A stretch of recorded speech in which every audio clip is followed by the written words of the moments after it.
Hello, guys. Welcome to Let's Go Live. I'm Sharon Carpenter, your host. Hey, Carl. What's up, guys? We have a really incredible guest who's going to be joining us in just a few. But first, I wanted to ask you guys how you are feeling right now. Obviously, a lot of pain, a lot of anguish out there in the world, especially in the Black community. We are seeing some signs of hope. We are starting to see some signs of change. A lot of solidarity all over the world, which has been really amazing. Who do we have? We've got George, we've got Tarshal, Shamrock 20. All right, guys.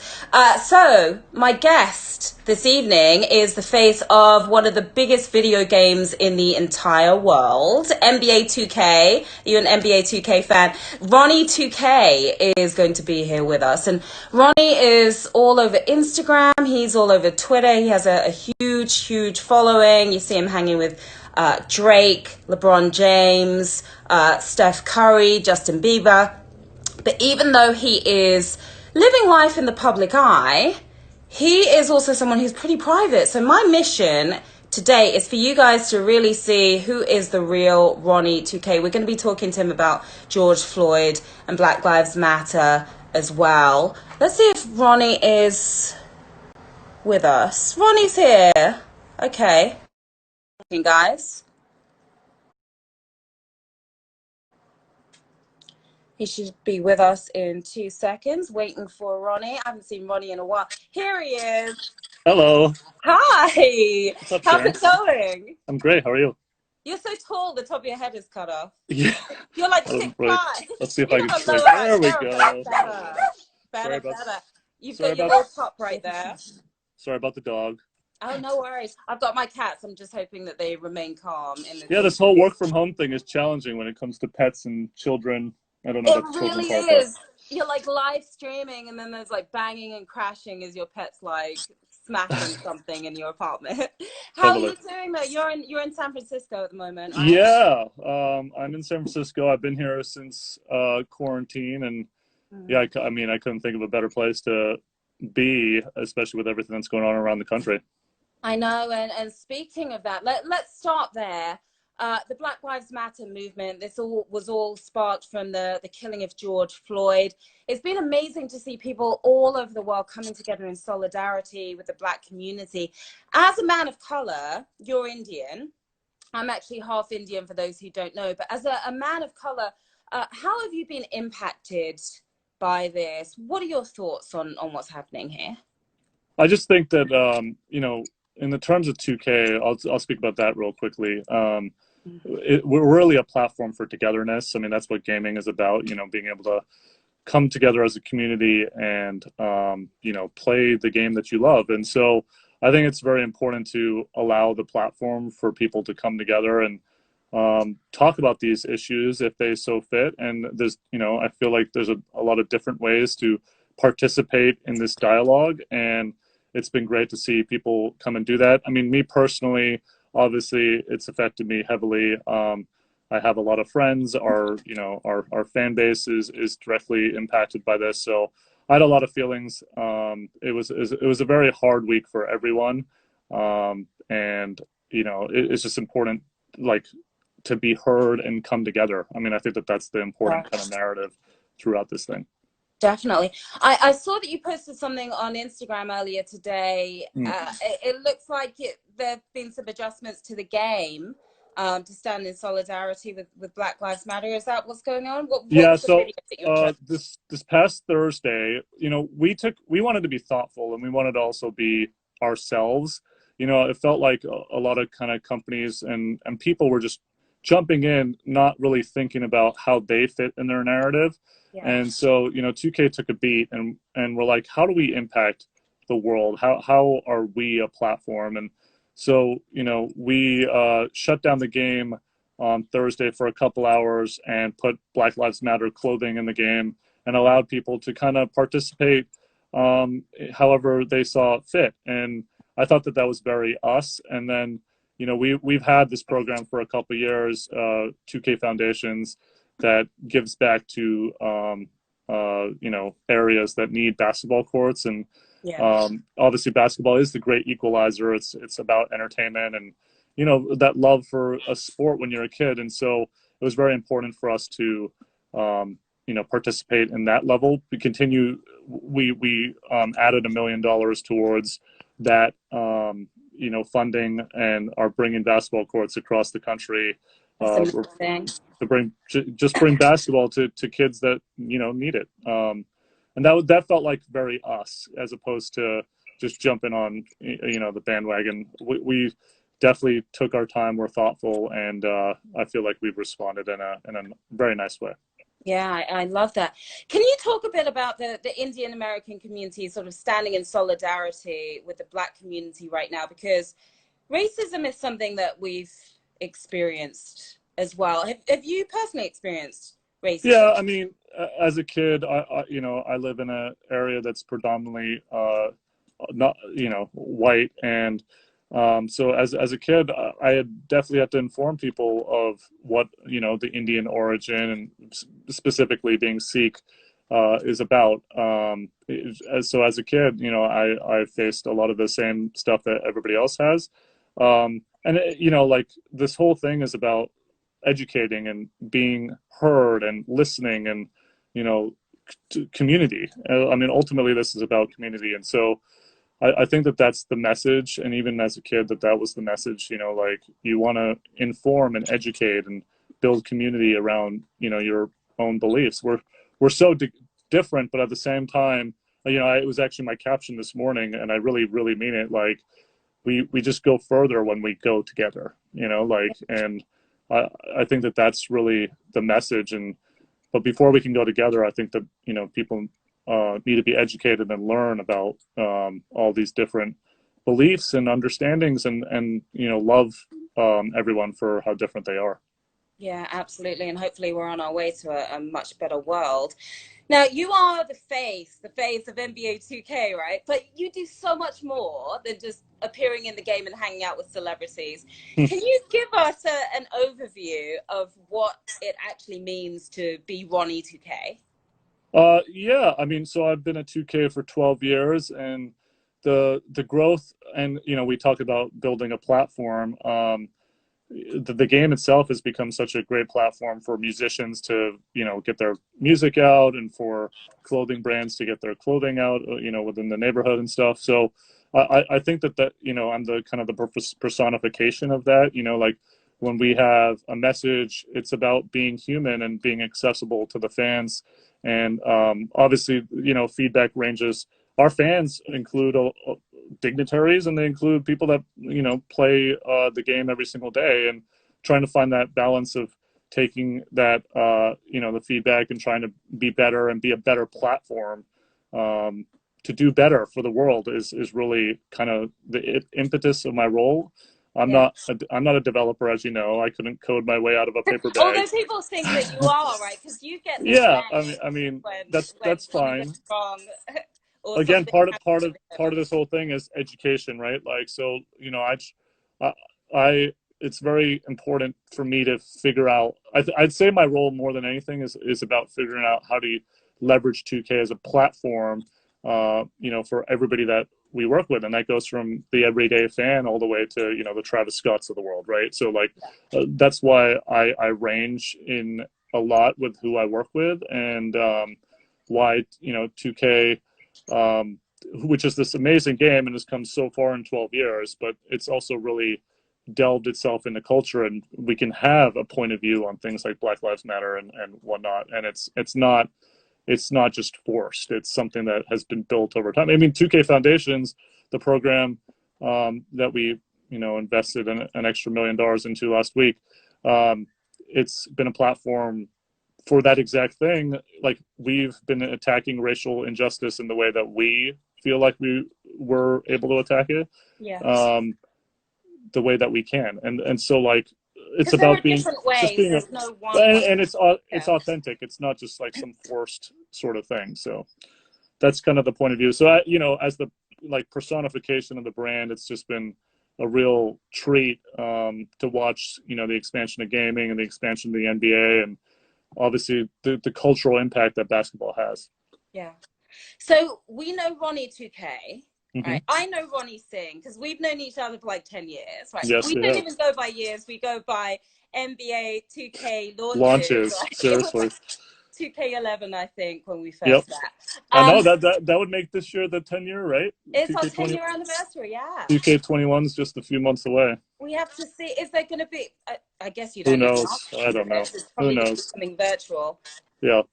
Yeah. Well, I mean, we're obviously like the rest of the world. Everybody's trying to figure out, you know, how they market product in this new normal, right? And so Exactly. we're figuring it out. And again, like it'll be authentic to the gaming space and basketball in general.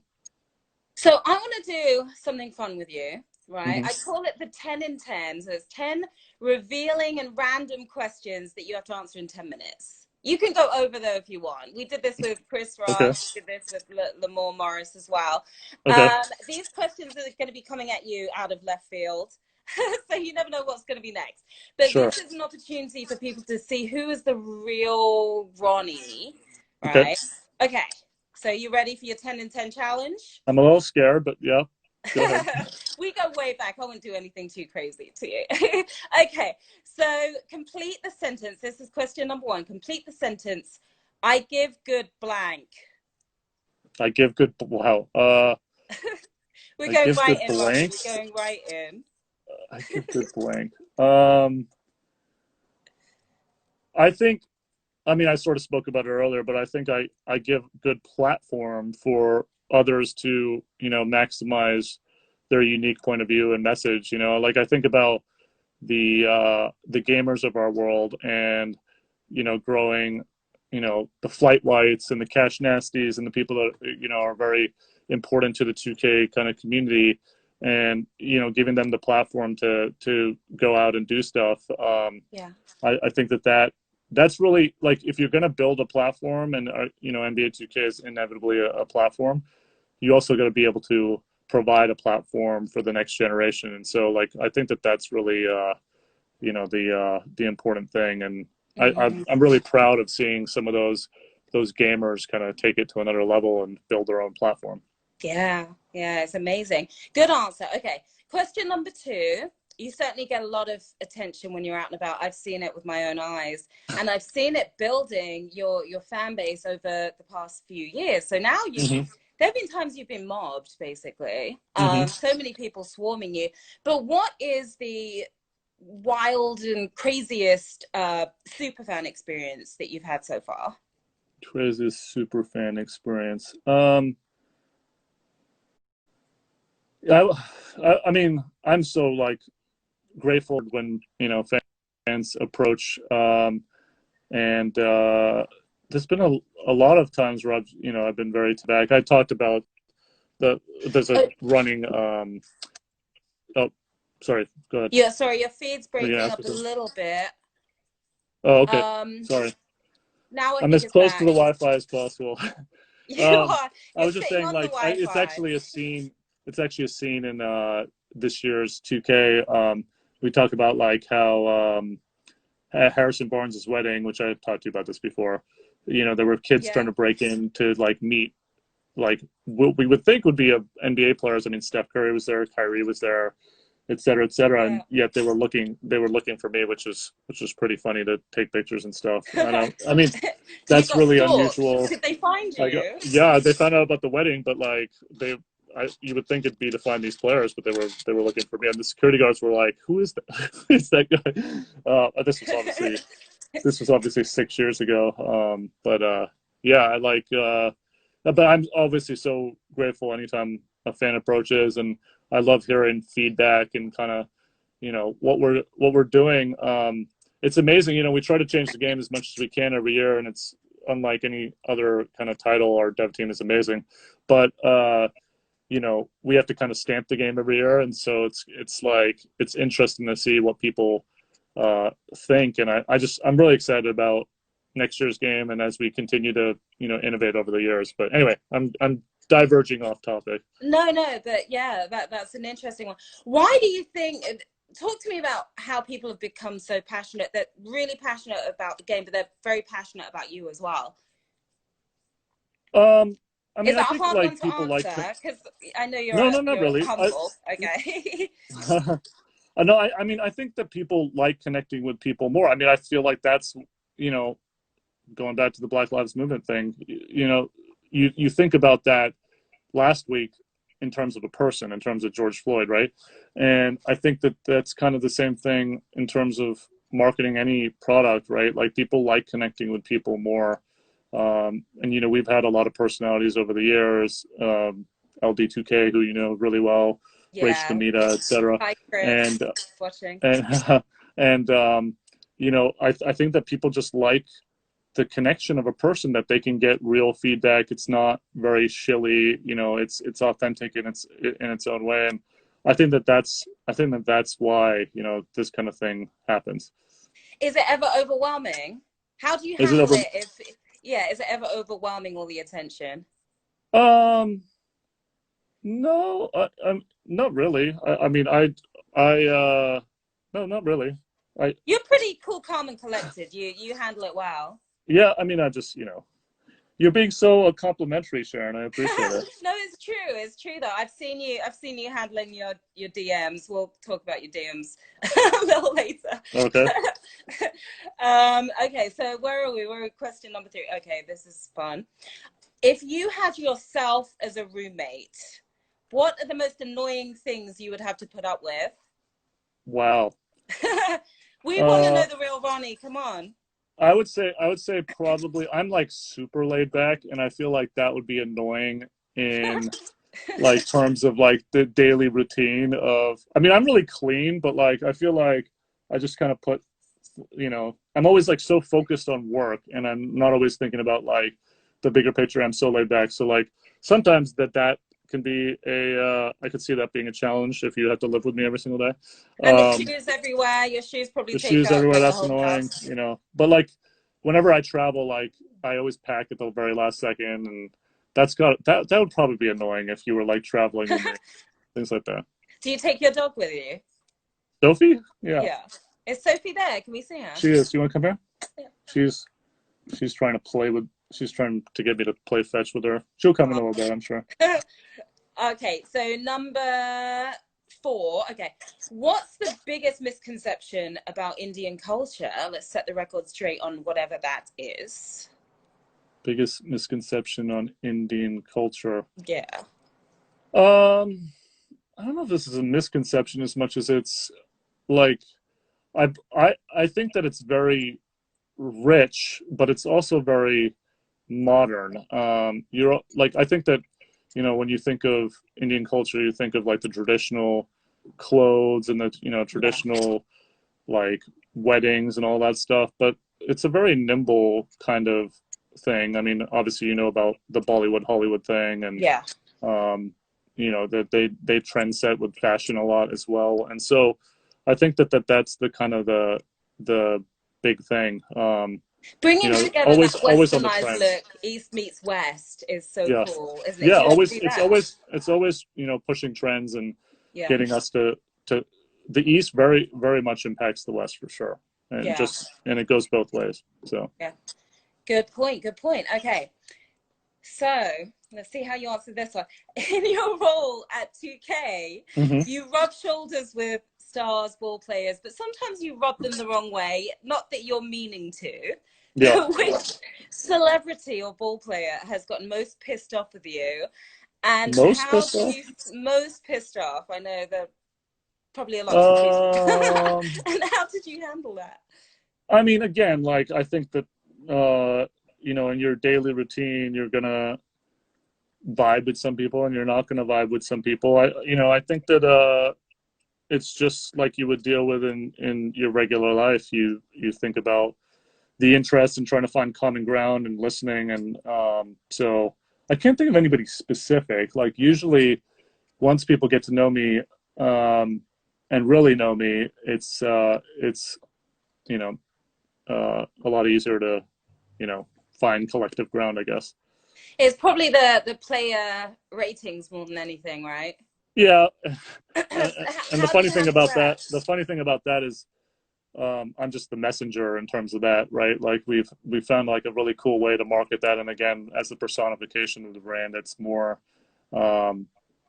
delivering of that stuff. And when a player finds out that I'm actually not the person behind the ratings, and we have this, great panel of people that think about the ratings 24/7, I think that becomes less of an issue. But hey, whenever you're given a number assigned to you, I think it's always a polarizing subject, right? So I Yeah. could see an NBA player who's so hyper competitive getting a number assigned to them and being like, wait, what is happening?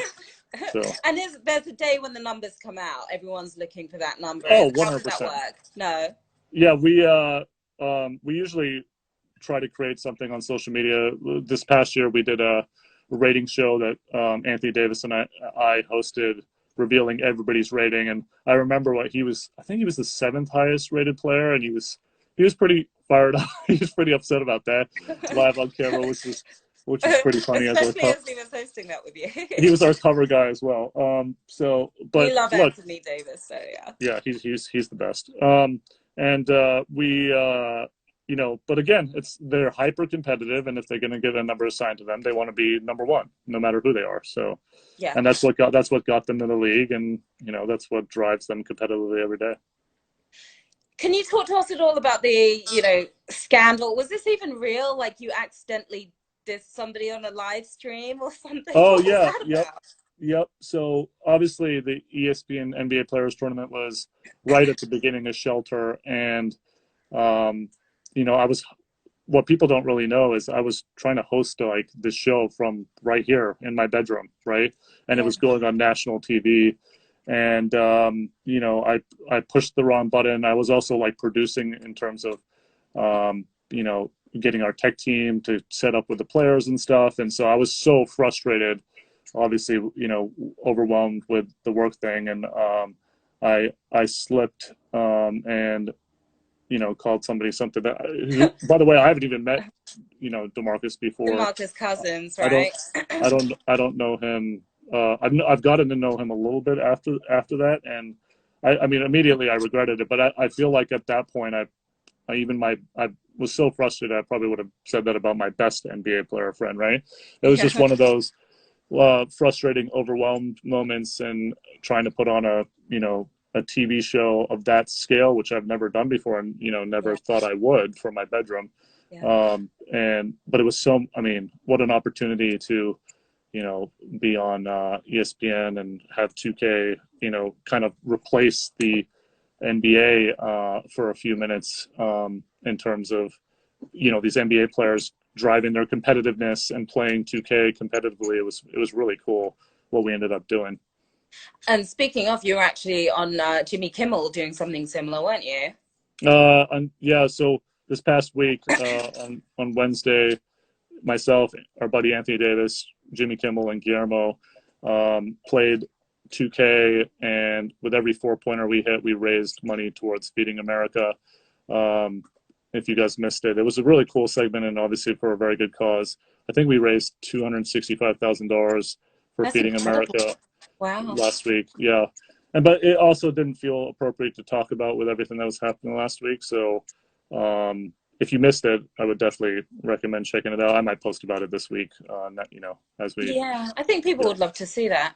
It was very cool. Okay, so let's see how truthful you are about this one. What lie do you tell the most often? What lie and do I before tell you say the you're most not a often? liar, you don't have to be, but we all tell little white lies, right? Like, yes, I'm on the way to come meet you when you're still in bed, and that kind of thing. Yeah, I think I probably do that the most, actually.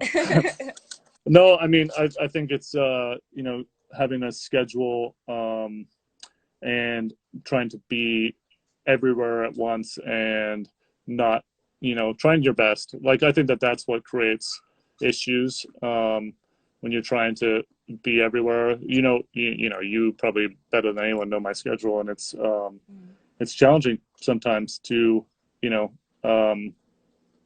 just be everywhere. So I'd say that's probably the biggest one. And then staying on top of it as well. Do you have someone helping you out with that, an assistant, or? No, we've recently hired a content guy who's been such a godsend, and just thinking about the general content. I get so, I'm thinking about these things tactically with our great marketing group, and like last week, just how that whole thing came together, with our leadership, and like just thinking about how we were going to make an impact. I think that's always what I'm sort of thinking about, and those day-to-day things. And so a little bit of help with my content guys helped tremendously. Okay. I don't know, he's probably watching. Shout out, Ben. Is he watching? I would assume so. All right, now we're on question number 7 now. All right, you get a lot of love from the ladies on Instagram. Yeah, I'm going there. Who has been the most surprising person to pop up in your DMs? And don't give me the roundabout. I don't know. No one. Can I bring somebody up then? I'm still single, so I guess no one. You're still single. Can I bring someone up? What? No. Can I bring someone up who was it was well known, it was publicized. Can you talk about that? You know what I'm talking about. It was on Twitter. Oh yeah, no. Okay. Definitely not. I mean, I think that the big thing about being on social media is that a lot of your life is very out there. Yeah. And in a lot of ways, I want to be available to people, and I feel like I strike that balance the best that I can, which is to be accessible to the 2K fan. I do live streams multiple times a week where I just answer questions for hours on end. Yeah. But I also am very sensitive about my own privacy, because it's important to maintain that. I think that's how you kind of stay level-headed and stuff. So, you and I have talked about this before. My family, trying to keep them, separate from my job and my career is very important to me. So that's same thing with the whole my dating situation, or at the moment lack thereof. Why are you single? Do you want to? You're just too busy, or you just haven't found the right girl? Yeah, probably. Where are you, ladies? Come on. This man's ready and available. I don't know if your female audience is heavily involved in the chat, but who knows?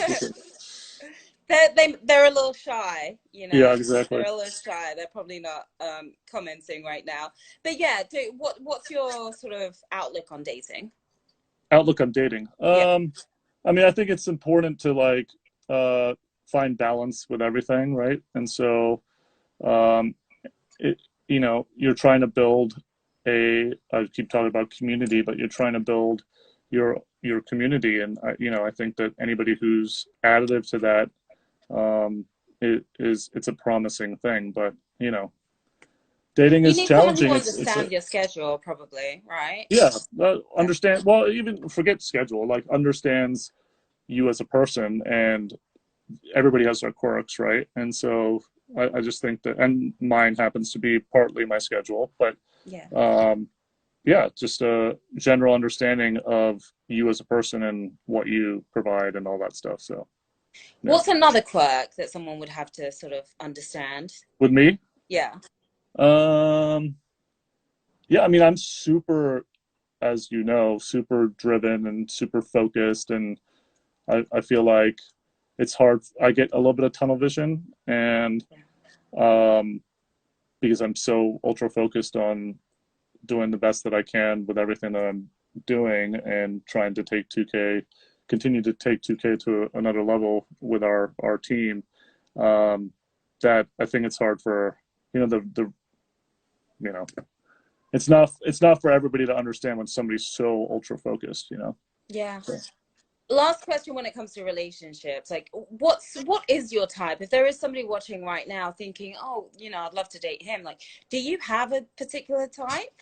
Yeah, I mean, I think it's you have to find somebody that's passionate, because I'm really passionate about things that I do. So I think that's probably the number one thing I think of. And it doesn't have to be in necessarily sports or gaming like the world that I'm in, but just be passionate about something, you know? What if she doesn't like sports or gaming? That would be challenging, but wait, say that again.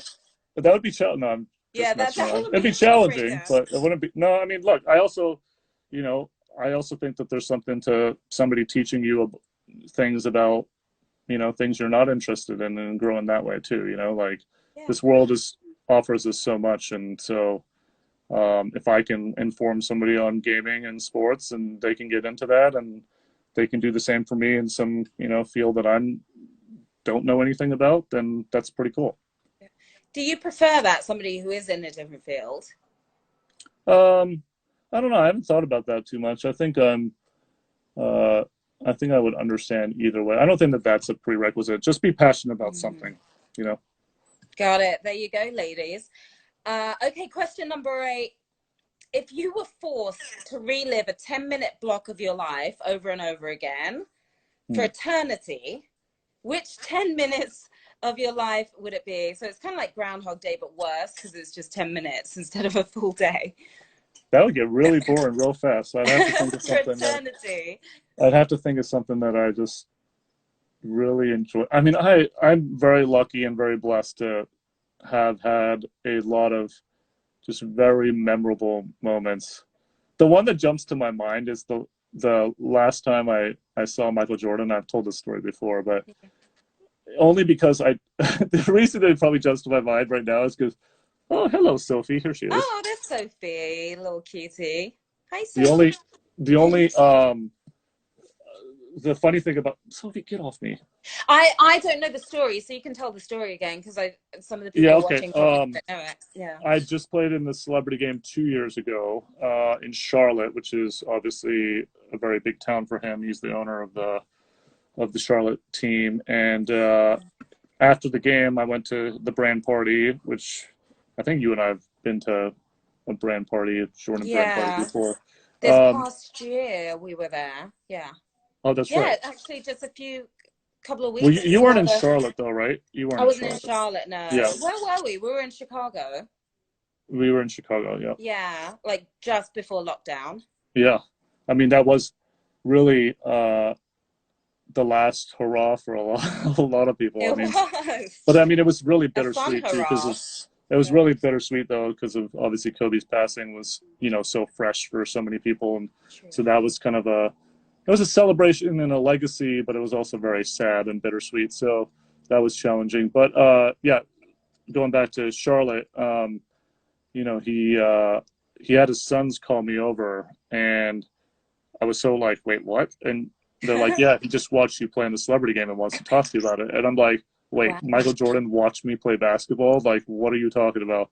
So then they walked me over, and I shook his hand, and you know, my buddies Rob and Ronnie were with me, and we were all just like speechless. And look, again, you know, I've been blessed to meet a lot of people, but Michael Jordan is the GOAT, right? Like, here is, oh wow, he hangs around my wall, he's right? Your guy, yeah. So like I'm sitting there, and the reason I probably play that moment back, or I'd like to play that moment back, is because I don't remember a word he said. I was just really like I don't remember a thing he said. And he talked to me for a good like 3 minutes about how I played and this stuff. I'm just like, Michael Jordan has an opinion on your basketball game. What is happening? Like, so you don't know whether it was good feedback or bad feedback. Well, no, I'm assuming you played well in the game. I played that game. Actually, I played okay, but yeah. You know what's crazy? That's one of the biggest things I miss, getting out and playing basketball. Yeah. I just, when I'm traveling so much during non-shelter, it's challenging because you fall out of that routine. You don't have your normal people that you play with, and then during shelter, obviously nobody's playing, so it's been challenging. I miss playing basketball, but yeah, that I want to live that moment again. I don't remember a thing you said. Do you play yourself, like with yourself, while you're playing the game? Oh yeah, I mean, I think everybody plays my career. Yeah, it's fun. Like I think, you know, when we shifted the game in that way, where it was about, you know, instead of playing God mode 5-on-5 quick game, and you started playing as yourself in career and in park and in the neighborhood, our game just changed because it was much more about you. It was much more about Yeah. what you wear and what you, how you play, and really focused on you and standing out within the community and wearing stuff and repping up and all that stuff. And I think that, you know, building that platform again, allowing people to really stand out was very cool. So I pretty much now only exclusively play career and play as myself outside of, you know, a few other things like pulling packs and whatnot. But that's probably, I think that speaks for every 2K fan. Everyone does that. Well, that brings us perfectly to the next question, which is, if you had to switch bodies with a real NBA player for a day, who would it be and what would you do as that person for the day? Wow. Don't say Jordan, because we've got the Jordan story, so somebody else. Someone currently in the league. Yeah, I'm thinking between two people. I'll go with LeBron just because I think it's amazing, you know, again, speaking of platform, I keep going back to this, but you know, what he's done for his old town Akron and the I Promise School, and obviously always thinking about sending kids to college, and you know, he's had a point of view on Black Lives Matter and everything else. Yeah. I think that it just living a day, and he's also so involved in non-basketball stuff, and you know, wanting to be a producer, and now, you know, starring in a movie and stuff. Like, his life is very filled out. He's very much behind building a brand beyond just being a basketball player. So, and I just feel like I understand that. And so I think it'd be really interesting, you know, with all the opportunities and that he has to sift through, and have his real good core of people around him, like Rich Paul and Matt Carter. Yeah. You know, he's surrounded himself with intelligent people. So yeah.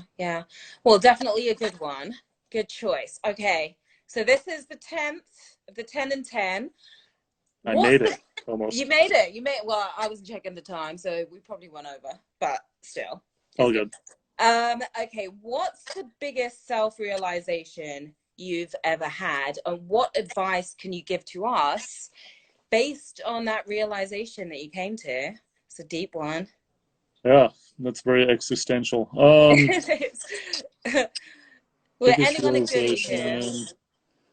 I mean, I can't believe I'm going back to community again, but I guess that's where my brain is just rooted in.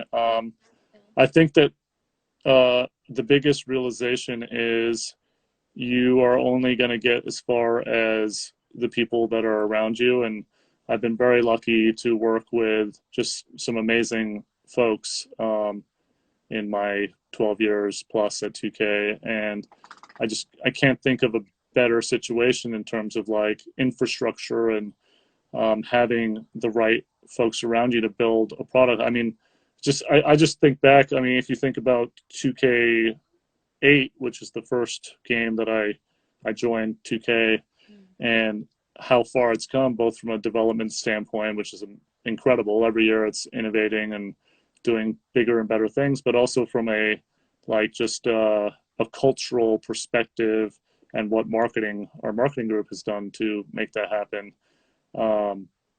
Yeah, I think that's probably the biggest thing. That's awesome. And it's true. You need a team around you. You need good people around you. You can build them up. They can build you up. Yeah. And then the important thing is, again, about, you know, doing something with that platform. Obviously, I talked about 2K Foundations. I talked about our BLM stuff. I obviously have done a lot with Make-A-Wish. Yeah, I mean, again, while you're on this planet, impact it positively as well. So good advice. Great advice. So yeah, congrats. You made the 10 and 10 challenge. Awesome. Well done. So I have one last question for you, which is, what should we look out for from you, from NBA 2K in the next, in the coming months? Obviously, it's been a wild year, but Yeah, it's definitely been interesting with Shelter and a lot of the things that are going on there. But you know, this is a next generation console year, so you know, PS5 and the new Xbox are coming, and that's always exciting. Like the last time was 2K14, and it was, you know, I have such fond memories of the month leading up to 2K14 and us just like blowing it away. And I'm you know, this is one of those years, so I'm really excited. Our team continues to innovate and think forward, and it's gonna be a lot of fun. Who's on the cover? I don't know yet. Yes, you do. I don't know. Yes, you do. Who do you think should be on the cover? I have no idea. Who do you think should be on the cover? I'm probably a bad person to ask that question of. Who was on it last year? It was Anthony Davis. Anthony Davis and Dwyane Wade was on our legend one. Yeah, I'm the wrong person. See, okay, you were asking me about like what do I lie about? It's usually when we're in pre. This is what I lie about. This is the question. I mean, look, obviously we have a very sophisticated marketing, you know, rollout, and so, you know, we have to pay that justice, and there's a lot of planning and a lot of people that are involved in that, and we got to let the, you know, the stars that are on the cover have their moment too. So that's why it's important. So here's a question: does the person know already? That means yes. That was a yes. I don't know. Sure. Yes. No. Don't know. Maybe. Okay. Well, we'll find out in August, September. Oh, he's giving us nothing, guys. I got nothing. Yes, Kobe. I got nothing. Somebody said Kobe. That would be a good one. That's my guess. Yeah, I mean, obviously, it's very... Kobe and Gigi. You're right, guys. Yeah. Sharon and the community have spoken, so... We've spoken, so now you can make it happen. Just call the person back already who you let you know was going to be on the cover and switch it up. Ronnie, you're the best. Thank you so much for being here. Anything else you want to say before we jump off? I don't know. I don't think so. Okay. Oh, I mean, I think the big message, obviously, is everybody needs to stay safe and healthy. I mean, obviously, the COVID stuff was scary, and you know, I'm concerned about another, you know, bout of that. So I think everybody's got to, when it gets colder again. Everybody should wear masks and continue to social distance, and that's really important. So. Absolutely. I'm with you there. Ronnie, 2K has spoken. Thank you guys for watching. Ronnie, thank you so much for being here. No problem. We'll be chatting soon anyway. Yep. Take care, have fun, and say bye to Sophie from us. Yeah, stay safe. Okay, you too. Bye. Guys. Bye.